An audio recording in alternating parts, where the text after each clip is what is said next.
పెళ్ళైనా పండగైనా వేడుక ఏదైనా పట్టుచీరల ప్రత్యేక వేదిక వారాహి సిల్క్స్.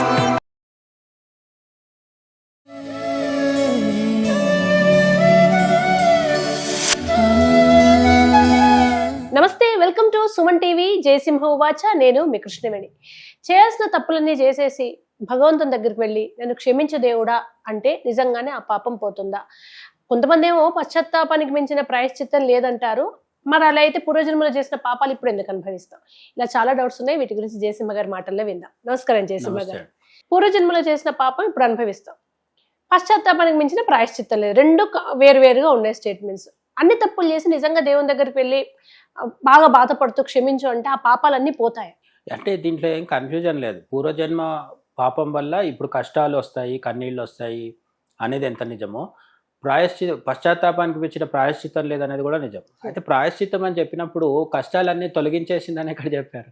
ప్రాయశ్చిత్తం అనే పదంలో మీ పూర్వజన్మ పాపాలు కష్టాలు అన్నీ మాఫీ అయినాయి అనేది ఎక్కడ చెప్పలేదు కదా. సనాతన హిందూ ధర్మంలో కర్మ సిద్ధాంతం ఏం చెప్తుందంటే, భగవంతుడితో సహా ఎవరి కర్మకు వాళ్ళే బాధ్యులు అని చెప్తున్నారు. మనం ఇంకో వీడియోలో కూడా చెప్పుకున్నాము గతంలో.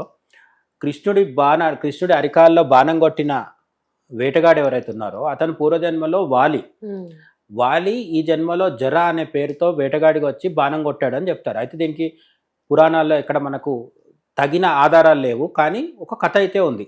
ఇట్లా ఎందుకు చెప్తారు కథలు మన వాళ్ళు అంటే, కథ నిజమా కాదా పక్కన పెట్టండి, ప్రతిదానికి కార్యకారణ సంబంధం ఉంటుంది. ఓకే, ఇప్పుడు ఈరోజు మనకు జలుబు దగ్గు వచ్చింది అంటే అర్థం ఏంటి? మనం ఎక్కడో కాని టైంలో ప్రయాణాలు చేసి చల్లటి గాల్లో తిరగడమో ఏదో మొత్తానికి చేసినాం, లేదంటే ఐస్ క్రీమ్లు బాగా తినేసాం. ఎప్పుడైతే సుఖం అడ్డదారిలో వెళ్ళినామో, అడ్డదారిలో సుఖానికి ప్రయత్నించినామో అది మనకు అనారోగ్యం రూపంలో వస్తుంది. ఈ జన్మలోనే కదా, ఈ జన్మలోనే. మరి కూల్ డ్రింక్స్ ఎక్కువ తాగితే గొంతు పట్టేస్తుంది. ఈ గొంతు ఎందుకు పట్టింది? కూల్ డ్రింక్స్ ఎక్కువ తాగినందుకు పట్టింది. ఎప్పుడైతే సుఖం కోసం మనం తప్పుడు, ప్రకృతి వ్యతిరేకం. ఇక్కడ పాపం అంటే ఏంటి అంటే, చాలామంది ఏమనుకుంటారంటే పక్కవాడిని హింసించడం మాత్రమే పాపము, లేదంటే పక్కవాడిని హింసించకుండా ఎవరిని ఇబ్బంది పెట్టకుండా మనం ఏదైనా చిన్న చిన్న పాపాలు చేస్తే తప్పు కాదని కూడా అనుకుంటారు. కర్మ సిద్ధాంతంలో చిన్న పాపం పెద్ద పాపం అనేం లేదు. ఏదైతే ప్రకృతి నియమానికి వ్యతిరేకమో అది పాపం, ఏదైతే ప్రకృతి నియమానికి అనుకూలంగా ఉంటుందో అది పుణ్యం. అలాగే 10 మందికి మంచి చేస్తే పుణ్యం, 10 మందికి చెడు చేస్తే పాపం. ఇది దృష్టిలో పెట్టుకున్నప్పుడు మనం 4 గోడల మధ్యలో రూమ్లో తలుపు పెట్టేసుకొని మనసులో ఒక చెడు చింతన చేసినా కూడా దాని తాలూకు ఎఫెక్ట్ ఉంటుంది మనకి. అదే ఇప్పుడు చాలామందికి డిప్రెషన్ వస్తుంది ఈ మధ్యకాలంలో. ఐటీ ఉద్యోగాలు చేస్తుంటారు, ఇంజనీర్లు, డాక్టర్లు, మోడలింగ్ చేస్తుంటారు, యాక్టర్సు.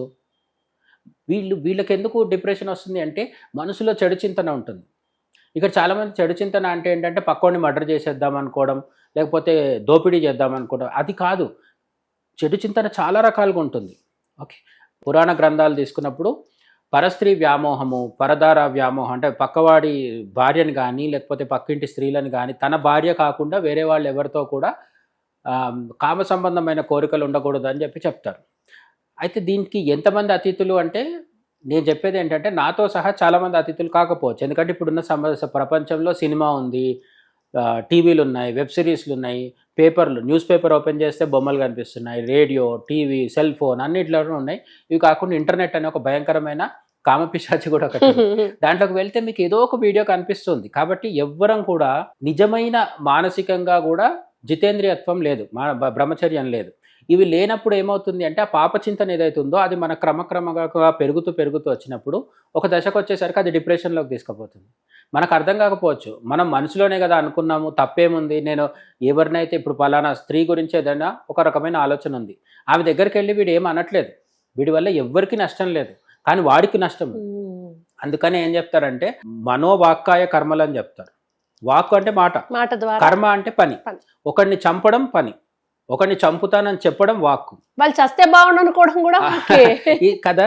కానీ ఈ రెండింటి కంటే కూడా మూడోది ప్రమాదం. మనసులో చంపడం అనేది ఒక రోజు అప్పుడు అయిపోతుంది, చంపుతానని చెప్పడం పదే చెప్పొచ్చు, కానీ వాడిని చంపాలనో వాడు చస్తే బాగుండనో అనుకోవడం అనేది కొన్ని సంవత్సరాల పాటు కొనసాగుతుండొచ్చు.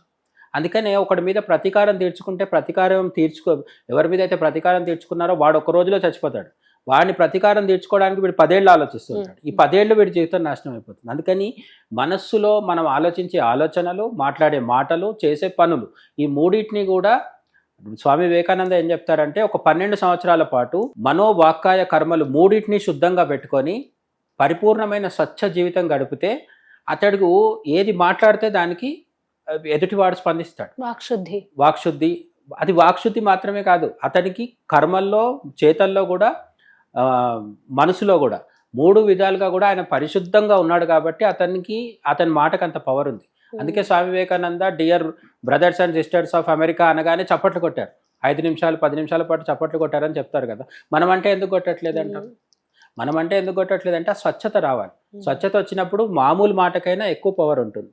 ఇది ఇక్కడ మనకు అజామిలోపాఖ్యం అనే మనవి భాగవతంలో కనిపిస్తుంది. దీంట్లో ఏంటంటే ఈ అజామిలుడు అనేవాడు చాలా దుర్మార్గుడు, పుట్టుకతో బ్రాహ్మణుడు అయినప్పటికీ మొదట్లో మంచిగా ఉండి తర్వాత చెడుదారి పట్టి వ్యభిచరించి ఒక వేశ్యను పెళ్లి చేసుకొని ఆ తర్వాత ఆమె కూతురుతో కూడా తప్పు చేసి అనేక రకాల సమస్యలు చేసి లాస్ట్కి అతడి మనవడో లేదా కొడుకు అనుకుంటున్నాను, ఆ పిల్లోడు అక్కడ ఆడుకుంటుంటే వాడిని పిలుస్తాడు నారాయణ నారాయణ అని.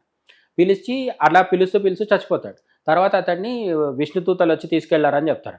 వీడు ఇన్ని తప్పులు చేసి చివరిలో నారాయణ నారాయణ, అది కూడా మనవాడిని పిలిచాడు, మనవాడిని పిలవలేదు, దేవుడిని పిలవలేదు, మనవాడిని పిలిచాడు. పిలిచినందుకు మరి వెళ్ళిపోతారా అంటే కొన్ని కథల్లో చిన్న చిన్న చిట్కాలు ఉంటాయి, అవి మనం మిస్ అవుతుంటాం. ఎక్కడ కూడా మన పురాణాల్లో ఇటువంటి అజామిలోపాఖ్యానం లాంటి వాటిల్లో వీళ్ళు చివరి నిమిషంలో నారాయణ అనో శివ అనో అమ్మవారినో తలుచుకుంటే వెంటనే మోక్షం రాదు. వాళ్ళకు తర్వాత ఉత్తమ జన్మలు వస్తాయి. ఆ ఉత్తమ జన్మల్లో వాళ్ళు మళ్ళీ పుణ్యాలు చేసుకున్నప్పుడు వాళ్ళు తర్వాత జన్మల్లో బాగుపడతారు. జడభరతోపాఖ్యానం అనే దాంట్లో కూడా మీకు ఒక ఆయన పూర్తి యోగస్థితిలో ఉంటాడు, చనిపోయేటప్పుడు ఒక జింకను తలుచుకుంటాడు. అయితే తర్వాత జన్మలో జింకగా పుడతాడు, ఆ తర్వాత జన్మలో మళ్ళీ బ్రాహ్మణుడిగా పుడతాడు. ఈసారి పుట్టినప్పుడు ఏ మాట మాట్లాడకుండా ఒక శిలలాగా ఒక బండరాయిలాగా ఉంటాడు. ఎందుకు అంటే మాట్లాడితే తప్పు, ఏదో ఒక పాపం జరుగుతుంది కాబట్టి అట్లా ఉంటాడు. ఆసారి మోక్షం పొందుతాడు అనమాట. అట్లనే మీకు సత్యనారాయణ స్వామి కథలో ఒక పేద బ్రాహ్మణుడు ఉన్నాడని మనకు స్టార్టింగ్లోనే కనిపిస్తుంది కదా.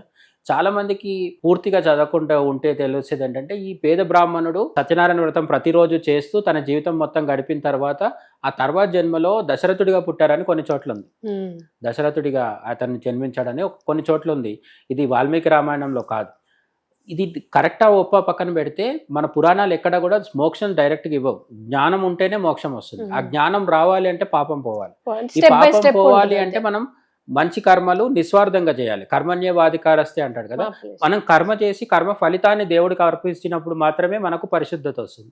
అందుకని కర్మ సిద్ధాంతం ప్రకారం కర్మ చేస్తూ జ్ఞానాన్ని పొంది ఆ జ్ఞానం పొందిన తర్వాత మాత్రమే మనకు ఇది వస్తుంది. కాబట్టి పాపం చేసి పశ్చాత్తాపం పొందితే పోతుందా అంటే పశ్చాత్తాపం పొందడం మంచిది. మీకు ఉదాహరణ వాల్మీకి అన్ని దోషాలు చేసిన తర్వాత పశ్చాత్తాపం పొందాడు. పొందిన తర్వాత రామనామం చేశాడు. రామనామం చేసి పవిత్రుడైన తర్వాత మళ్ళీ వెనకెళ్ళి తప్పు చేయలేదు. ఇది గుర్తుపెట్టుకోవాల్సిన విషయం. పశ్చాత్తాపం క్షమించమని ఎవరు మళ్ళీ బ్యాక్ వచ్చి అదే పని చేయకుండా మారాలి. మారితే ఓకే, లేదు మారకుండా ఇప్పుడు చాలా మంది ఏం చేస్తుంటారంటే సంవత్సరం మొత్తము తప్పులు చేసి ఒకరోజు కాలినడకన్నా తిరుమల కొండెక్కి హుండీలో చాలా డబ్బులు వేసేసి వచ్చేస్తే పోయింది అనుకుంటారు కదా. నువ్వు డబ్బులు వేసినందుకు పుణ్యం వస్తుంది, కానీ నువ్వు చేసిన పాపం ఎక్కడికి పోవట్లేదు. అందుకనే ఏమవుతుందంటే పెద్ద పెద్ద మంత్రులు అవుతారు, ముఖ్యమంత్రులు అవుతారు, లేకపోతే ఇంకా ఇండస్ట్రియలిస్టులు అవుతారు, కొన్ని వేల కోట్లకు అధిపతులు అవుతారు, పిల్లలు డ్రగ్స్కి అడిక్ట్ అవుతారు. పుణ్యం నువ్వు విజయం రూపంలో వస్తుంది, సక్సెస్ రూపంలో పుణ్యం వస్తుంది, పాపం వల్ల పిల్లలు పుడుతున్నారు, అటువంటి పిల్లలు పుడుతున్నారు అనమాట. లేదంటే చెప్పుకోలేని రోగాలు ఉంటాయి. కొంతమంది సినిమా స్టార్స్ ఉంటారు, ముఖ్యమంత్రులు కూడా అవుతారు, నిజ జీవితంలో పెళ్లి చేసుకుంటారు, తాము పెళ్లి చేసుకున్న వాళ్ళు ఎవరో చెప్పకుండానే చచ్చిపోతారు. అంటే ఎంత దురదృష్టకరం అది. మీరు ఒకరిని ప్రేమించారు, వాళ్ళ పిల్లలు పుట్టారు, మీకు ఆ పిల్లలు పుట్టిన వాళ్ళ పేరు అఫీషియల్గా వాళ్ళని ఎక్కడగా చెప్పుకోకుండా చివరి వరకు అవివాహితులుగా ఉన్నట్టుగానే ప్రకటించుకొని చనిపోవాల్సిన పరిస్థితి వస్తుంటుంది. కొంతమంది ఒక మతం ఫాలో అవుతారు, బయటికి ఇంకో మతం చెప్పుకుంటూ ఉంటారు. ఇవన్నీ ఎందుకు వస్తున్నాయంటే నీ పూర్వజన్మ పాపం వల్ల ఇటువంటి దురదృష్టకరమైన స్థితిలోకి వస్తున్నావు అనమాట. మరి పుణ్యం ఏం చేస్తుంది అంటే పుణ్యం నేను ముఖ్యమంత్రిని చేస్తుంది, గవర్నర్ని చేస్తుంది, పెద్ద ఇండస్ట్రియలిస్ట్ని చేస్తుంది అన్నమాట. పుణ్యం మంచిదే, కానీ పాపం చేయకుండా ఉండడానికి ఏంటంటే పశ్చాత్తాపం, ఆ తర్వాత మళ్ళీ పాపం చేయకపోవడం అనేది మన చేతిలో ఉంటుంది. Thank you so much.